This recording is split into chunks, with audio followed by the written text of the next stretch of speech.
En el programa y cuando suena The Cure los días viernes es porque está Cristian Riemann acá en el estudio. Aplausos, chicos, para ti. Persona que realmente merece los aplausos. Quién sabe.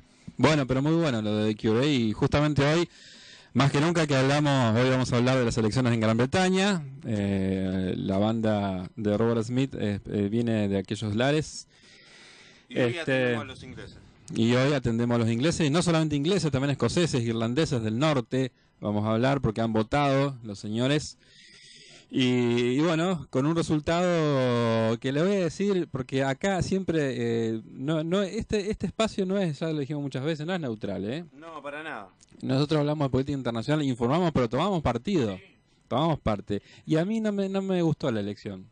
No ¿Qué quiere que le diga? No me gustó la elección. No van a votar de nuevo por mí, por supuesto. Pero el 7 de mayo votaron y pudo obtener la mayoría absoluta la gente de Cameron, la gente más conservadora, el Partido Conservador en Gran Bretaña. ¿Cuáles fueron lo que dejó esta elección, ¿no? para analizar y considerar? Fue una debacle bastante importante del Partido Laborista, que me traje el machete, ¿no? Ni siquiera estaba previsto, o por lo que mostraban las encuestas, que ni siquiera llegue Cameron a obtener la mayoría absoluta, que la obtuvo. Sí. Que sorprendió, ¿no? Sí, sorprendió. Y uno se dejaba ver por las encuestas antes de la elección, no reflejaban eso. Sin embargo, una caída del 10% tuvo el Partido Laborista, acá estoy leyendo, de Ed Miliband, que después de las elecciones renunció. Evidentemente era lo que tenía que hacer. Y una debacle absoluta en Escocia del Partido Laborista, donde la mayor parte de los militantes que tenía el Partido Laborista, sobre todo en la juventud, se han pasado al Partido Nacionalista. Después de la excelente elección que hizo en el referéndum en Escocia, donde se votó en definitiva ganó por escaso margen continuar bajo la Gran Bretaña e Irlanda del Norte. De todas maneras quedó como una muy buena imagen el Partido Nacionalista, y muchos de los jóvenes que militaban en el laborismo vieron que el rol del laborismo realmente quedó sin representarlos. Y pasaron al Partido Nacionalista, y hoy tenemos un incremento impresionante, ¿no es cierto? Hablamos de un 800% de incremento. 56 bancas va a tener en la Cámara Baja de Gran Bretaña, ¿no? Lo que conocen ellos como los comunes. Ellos tienen como diputados y senadores, como sería acá en Argentina, los diputados son los comunes y los senadores son los lores, la Cámara Alta, la Cámara de los Nobles, que históricamente ha sido así. En realidad la división de los legislativos, de los poderes legislativos, fueron una copia de lo que es el modelo en Inglaterra, ¿no? o en Gran Bretaña, digamos. También tenemos algunos resultados que pueden llamar a una sorpresa o reflexión, que es en Irlanda del Norte un leve retroceso del Sinn Féin. El Sinn Féin es el partido que representó históricamente al nacionalismo irlandés, lo que sería aquellos que quieren que Irlanda sea una sola y que la Irlanda del Norte no siga siendo parte de Gran Bretaña, ¿no? La parte que exactamente. Entonces el Sinn Féin retrocedió un poquito, perdió un escaño en la Cámara Baja de Gran Bretaña. Esto para que la gente lo entienda, ¿no? Gran Bretaña, ¿qué es la Gran Bretaña? Gran Bretaña es una de las islas, una de las dos islas británicas. Una es Irlanda y la otra es la Gran Bretaña, donde forma parte de Gran Bretaña Inglaterra, Gales y Escocia. Irlanda está dividida en dos. La parte del sur es independiente, es absolutamente independiente, es un país independiente, se llama República de Irlanda, tiene un régimen republicano. Y la parte del norte, que algunos llaman también el Ulster, es la parte que quedó bajo dominio de Londres. Por eso se dice Gran Bretaña e Irlanda del Norte. Entonces en esta votación que se hizo, se votó en toda la Gran Bretaña e Irlanda del Norte con estos resultados, con una mayoría absoluta que logró el Partido Conservador. Y vamos entonces en qué camino, ¿no? Eso es lo que tenemos que preguntarnos en política exterior, cómo se va a relacionar Gran Bretaña con Europa fundamentalmente y con Argentina. Podemos imaginar que la tendencia va a ser la misma a la que venimos llevando hasta ahora, ¿no? En el concreto caso de Malvinas es el no diálogo, no sentarse a dialogar, probablemente el incremento de las Fuerzas Armadas en Malvinas. Buscar teorías conspirativas para aumentar el gasto militar, seguramente el gasto militar, no tener, seguramente el incremento de la participación de la OTAN, de Gran Bretaña dentro de la OTAN y tener un rol más activo de la OTAN. Hay que ver después, esta es una pata del sistema político mundial. Gran Bretaña es una pata muy importante. La otra pata de el mundo capitalista y occidental, en realidad no sé si hay una parte que no sea capitalista en estos momentos del mundo, pero digamos la más rancia del capitalismo, la otra pata es Estados Unidos, que es la más importante, ¿no? Justamente eso te iba a preguntar, si además de resultar Cameron ganador en las elecciones, también ganaron Alemania con elección y Estados Unidos. Estados Unidos, esperemos que los demócratas sigan el gobierno. Yo creo que sí hay diferencias. Muchos dicen es lo mismo o es la misma, no vamos a utilizar la palabra mierda porque queda muy feo radialmente. Vamos a decir es lo mismo, basura, podemos decir, lo que queda más lindo. Yo creo que sí, en definitiva, los rasgos centrales siguen. No es que hay un cambio radical entre un gobierno y el otro, pero sí, y esto es científico, mire lo que le digo, es científico, está demostrado científicamente que la política exterior del Partido Demócrata al gobierno de los Estados Unidos siempre es menos belicosa, hay en sentido de guerra. ¿Por qué le digo? Porque las grandes intervenciones militares han comenzado después. Los demócratas vienen a poner un poco a lavar la cara, a decir, bueno, vamos a gradualmente dejar de intervenir hasta por ahí nomás, pero usted fíjese, tómese el trabajo este fin de semana, que usted me contó que no tiene nada que hacer, fíjese en los gobiernos republicanos qué ha pasado, ¿no? Y generalmente va a ver que han comenzado guerras, intervenciones. Después vienen los gobiernos demócratas a decir, bueno, vamos a disminuir la intervención. Una vez que el trabajo sucio lo hizo el Partido Republicano, ellos vienen un poco a blanquear la situación, a hablar un poco de los derechos del hombre y que es un gasto demasiado oneroso mantener tropas y que ya el trabajo sucio está hecho, digamos, pero generalmente deberíamos tener... Porque digo que un tercer país, que un tercer partido gobierne Estados Unidos hoy es imposible. Entonces, en ese escenario, como hablábamos fuera de micrófono respecto de las opciones cuando uno tiene un balotaje, cuando uno tiene, bueno, tiene que elegir entre A o B, punto. No, yo quiero una opción C porque Estados Unidos merece algo progresista. No, nene, no. Nene, no. O es uno o es el otro.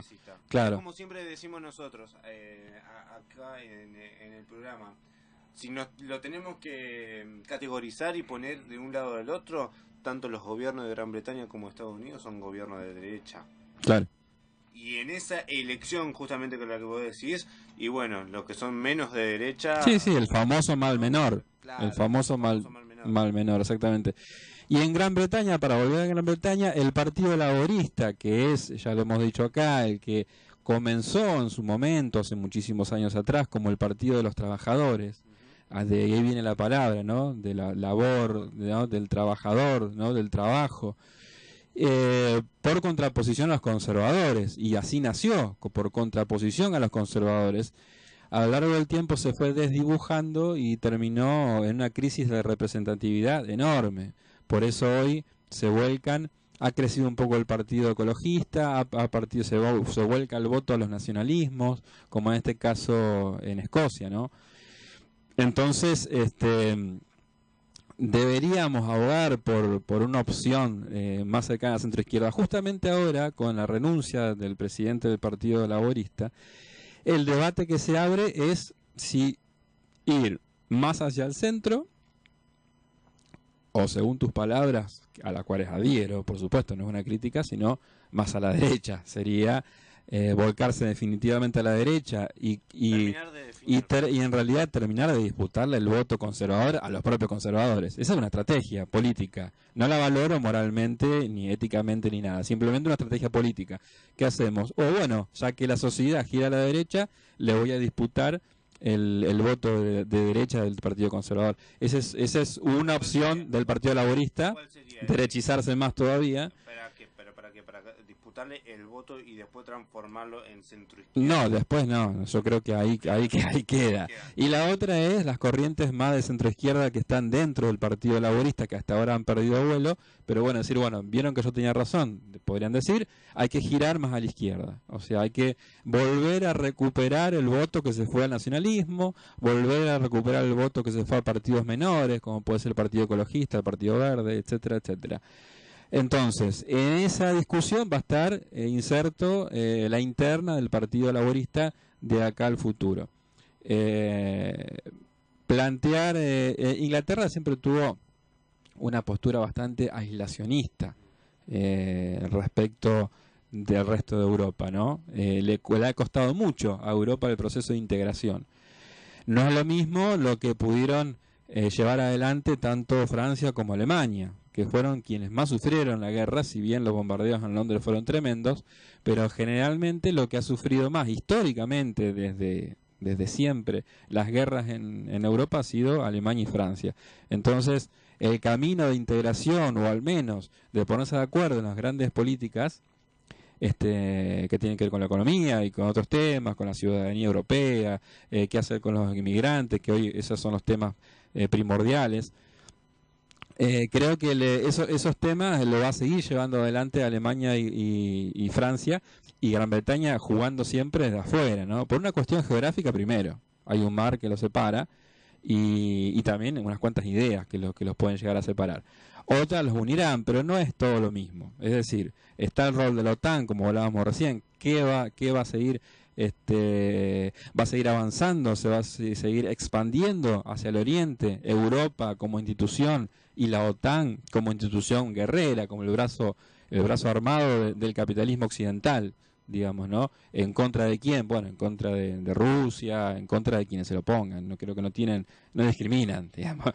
Aquel que se oponga férreamente al liderazgo de Estados Unidos y Gran Bretaña va a tener seguramente a la OTAN como su freno o su barrera, ¿no? ¿Afecta en algún punto a los sectores de centro izquierda que han venido surgiendo en Europa la elección de Cameron? Debemos tener en nuestra cabeza un mapa europeo, si alguno lo tiene, y ver cómo se van corriendo las fuerzas, ¿no? Y digo, aquellos países que más han estado cercanos a la crisis son los que giran más a la izquierda. Porque las políticas que le vendieron desde algún lugar del mundo resultaron nefastas. Y a nosotros nos pasó en la década del 90 cuando Washington nos vendió el famoso consenso de Washington, que con estas políticas íbamos a crecer. Fue un fracaso, ¿no? Y por eso vinieron gobiernos que tomaron otros caminos a la economía heterodoxa. En Europa más o menos siempre le ha costado mucho integrarse a la periferia europea. La periferia europea son los países que están, digamos, más lejanos del centro. ¿Qué es esto? Turquía, Grecia, Italia, España, Portugal, Irlanda. Esa es la periferia europea. Que le costó, fueron los últimos que entraron en la Unión Europea y son los que más le ha costado llevar adelante las políticas que le vendieron desde Alemania fundamentalmente, pero también desde Inglaterra y desde Estados Unidos. Ellos fueron los más castigados, los que, Grecia viró hacia la izquierda, está todavía, el gobierno griego está analizando cuáles son las políticas donde más hacer pie, pero evidentemente ha tenido una reacción, al menos en contra de este poder hegemónico liderado por Alemania, fundamentalmente en lo económico. En España se está debatiendo. De hecho, en Grecia se está debatiendo cómo pagarle al Fondo Monetario. Están casi siguiendo los mismos pasos que dimos nosotros. Sí, exactamente. Verle la forma de pagarle al Fondo Monetario para que no joda más en la economía. No, y fundamentalmente debatir hacia el interior de Grecia qué es lo que debemos realmente ¿qué es lo que debemos? Dirán ellos, ¿no?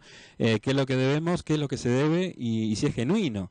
Por eso también eso que fue simbólico, en realidad es una chicana, lo que entendemos como chicana política, ellos lo utilizaron como una chicana económica, histórica, en Europa, que fue reclamar la deuda que Alemania tiene por la guerra. Alemania dice esto ya se pactó con un gobierno anterior en Grecia y quedó dado de baja, ya pagaron migajas obviamente, para no, para no repetir la historia de la Primera Guerra Mundial, donde las sanciones que se le impuso a Alemania fueron desastrosas y realmente impagable lo que tenía que asumir Alemania, y eso fue también la crisis económica de Alemania, el surgimiento del nazismo. Lo dejamos para otro día ese tema. Pero digamos, la idea del mundo vencedor de Alemania es no humillarlo a Alemania, ni imponerle sanciones económicas tan terribles de las cuales nunca pueda levantarse, sino al contrario, le sirvió a Alemania que se levante rápidamente. Bueno, entonces Grecia, por eso no es que realmente quiera cobrar, pero bueno, le dice, si nosotros debemos tanto dinero a ustedes, ustedes también deberían tener un poquito de un gesto de grandeza con nosotros y no matarnos cobrándonos cada uno de los centavos que debemos, malos intereses, etcétera, etcétera, porque nosotros también hemos sido un poco buenos con ustedes y hemos perdonado todo el mal que Alemania le causó a Grecia y a Europa en general, ¿no? El tema está no en el gesto que se le puede llegar a pedir, sino a quién se le está pidiendo el gesto. Claro. El capitalismo más rancio y asqueroso que hay en el mundo hoy. Sí, en España se está debatiendo también, está el grupo Podemos que sería algo más a la centroizquierda, porque también se aprovecha cuando hay un partido que representaba esas ideas, porque no nos olvidemos que desde fines del siglo XIX que comenzaron las ideas socialistas, anarquistas, y produjeron un montón de partidos políticos que aún existen. Esos partidos se vaciaron de contenido, se fueron vaciando de contenido y se fueron volcando a la derecha. Entonces, ante una crisis, mientras no hay crisis, se mantienen, como aquellos que siguen siendo socialistas, que siguen estando a favor del más humilde, del trabajador, del que no tiene trabajo, bueno, de un montón de cuestiones. Pero cuando hay crisis, se dan cuenta que en realidad esos partidos ya no representan a ellos. Y aparecen nuevos partidos que van levantando esas banderas que han caído. Entonces Podemos hoy está creciendo mucho. Veremos si ellos pueden, la gran incógnita es si ellos pueden montar una estructura partidaria que se conserve en el tiempo y que no sea una ola que se desdibuje con el tiempo. Es interesante el tema, está muy bueno porque también hay elecciones también en España donde se juega mucho desde el Parlamento y en varios países de Europa que también tienen que ver de alguna manera y nos toca a nosotros como país. Te propongo la semana que viene que hablemos. Mire, porque Mauricio Macri, esto es increíble lo que voy a decir. Mauricio Macri me dio una idea estupenda. ¿Vio el lunes el inicio del programa de Marcelo Tinelli? Pensé que iba a hablar del partido de Boca de ayer. No, eso es lamentable también. ¿Lo de Tinelli? Lo de Tinelli. No lo vi. No, bueno, no sé si se habrá enterado, fueron los 3 candidatos. Sí, eso sí, eso lo sé. Y en algún momento Tinelli le preguntó cómo ve al país Mauricio Macri, y Mauricio Macri le dice que tenemos que aprender de nuestros países vecinos, sí, que hoy están en un gran momento según Mauricio Macri. Entonces te propongo que para la semana que viene, porque no se está hablando en los medios de comunicación, hablemos por ejemplo de los casos de corrupción en Chile, que obligaron a Bachelet a pedirle la renuncia a todo su gabinete. Hablemos de las manifestaciones que hubo hace pocas horas también en Chile, que arrojaron 2 muertos de estudiantes. Hablemos de la crisis económica en la que está Brasil, que en algún punto ya lo hemos tocado, con la designación de su ministro de Economía de centro derecha, te podríamos decir, con un giro impresionante. Hablemos de eso, porque no se está hablando y me parece que hay que empezar a desmitificar aquello de, miremos alrededor nuestro que están mejor, y la realidad no sé si es tan así. Sí, claro, se transitan caminos que no son todos los mismos, cada uno de los países, si bien podemos hablar de una realidad latinoamericana o sudamericana, y que hubo vientos de cambio en los últimos 15 años muy favorables. De todas maneras, cada uno de los países atraviesa distintas vicisitudes que no son las mismas, Y las vamos a hablar el viernes que viene, seguramente. Y hablemos con nombre y apellido. Hablemos con nombre y apellido. ¿Sabes lo que me interesa? Que pensemos en nosotros y ayudemos a pensar a la gente en el sentido si hay en la región una disputa entre la izquierda y la derecha. Si ha surgido ese enfrentamiento nuevamente. Sí, vamos a hablar qué es la izquierda, qué es la derecha, cómo la entendemos hoy, cómo se entendió en el pasado. Y bueno, sí, lo vamos a hablar, es muy interesante. A mí siempre me encanta bien que a ver de qué estamos hablando, o sea, los términos que utilizamos. Muchas veces se utiliza muchas palabras de una manera muy liviana. Entonces, bueno, primero aclaremos qué entendemos por cada uno de los términos y vemos si realmente en América Latina hay un enfrentamiento entre la derecha y la izquierda y las posibilidades que hay. Yo creo que la gente tiene que entender qué es derecha y qué es izquierda, porque después tiene que emitir un voto. Entonces, para emitir un voto, si esto queda solamente en palabras, ¿no? En abstracto, entonces dice, no, qué sé yo, a mí no me importa si de derecha o de izquierda, a mí me parece que el tipo es bueno. Y yo le veo la cara y él me habla y me parece que es buen tipo. Entonces tenemos elecciones que se basan no en un modelo de gobierno, sino en una persona. Y la persona es la cara visible de un modelo que está atrás. Siempre hay un modelo, siempre lo hay. Y eso es lo bueno cuando uno vota o también lo malo. Entonces vamos a hablar de modelos, si le parece a usted, el viernes que viene, qué pasa con Latinoamérica, qué modelos hay y qué se enfrentan en las elecciones. Me parece perfecto. Acá la gente estaba pidiendo que reconozca su lado peronista. No sé a qué se ¿El mío? Sí, que le están diciendo que Riom conozca su lado. Lo está pidiendo la gente. La gente lo está pidiendo. En Twitter lo están pidiendo. Ajá. No. Algún día vamos a hablar del tema. Podríamos discutir, ¿no? Pero acá yo sostengo que toda persona tiene, al que sea algún costado peronista. No. Lo que pasa es que también hay que hablar qué es peronismo, digamos, porque el peronismo del 45 en adelante... Que salga del closet y asuma su amor al pueblo. Eso está pidiendo la gente. Ahora se lo muestro, está en Twitter, ¿eh? Bueno, lo vamos a analizar. Lo vamos a analizar y lo vamos a debatir. Porque está bueno, ese tipo de cosas está bueno que vayan surgiendo y vamos a ver, en algún momento vamos a hablar de historia también y vamos a hablar del peronismo, el peronismo de los 40, el peronismo de los 70, el peronismo de los 90, el peronismo de los 2000 y la diferencia entre esos peronismos, la política exterior de cada uno de los periodos y qué es lo que a mí me encanta del peronismo y qué es lo que a mí no me gusta en absoluto. Y vamos a claroscuros. Ya hay algo que dijo, me encanta. Sí, seguro. Y en todo gobierno hay cosas que son para aplaudir y cosas que son para salir corriendo. Ha sido un gusto, Nos vemos el viernes que viene. Muchas gracias. Cristian Rom, señoras y señores, para poner claridad en lo que pasa en el mundo.